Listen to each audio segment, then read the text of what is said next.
on the idea of the issue of preferences as well, because I noticed that throughout the campaign, Anastasia Palaszczuk said she's going to read the Riot Act to candidates that said that they'd preference One Nation over the LNP and so on.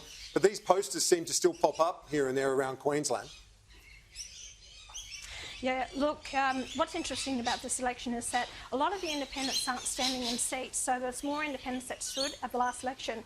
Also at the last election, the LNP actually preferenced against One Nation in about 12 seats and flowed their preferences to Labor. This time they didn't, they put Labor last. Last election as well, we ended up in 20 seats as two-party preferred. So where those flow preferences going is going to be very crucial in this election. You'd also look at the Greens. Now, in the Greens preferences, we may get about 20 to 25%. One member who stood at last election, he said, you got 30% of the Greens preferences came to One Nation. So it's quite surprising that the Greens do support One Nation as well. So it's going to be quite interesting how the preference flows goes. But this time, because the Libs are preferencing us above Labor, it's going to make a big difference in a lot of these seats. Now, Wade Rothery stood in the seat of Rockhampton last time. He ended up in two-party preferred.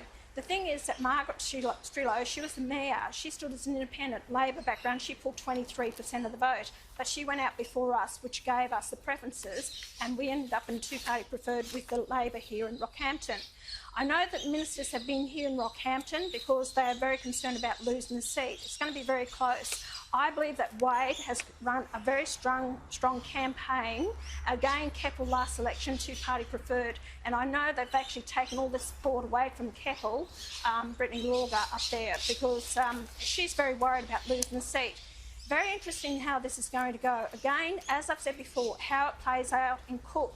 Now, Cynthia Liu, she moved her electorate office out of the electorate down to Cairns, and she doesn't live in the electorate. That has upset a lot of people. I don't believe she will hold the seat of Cook. It's gone.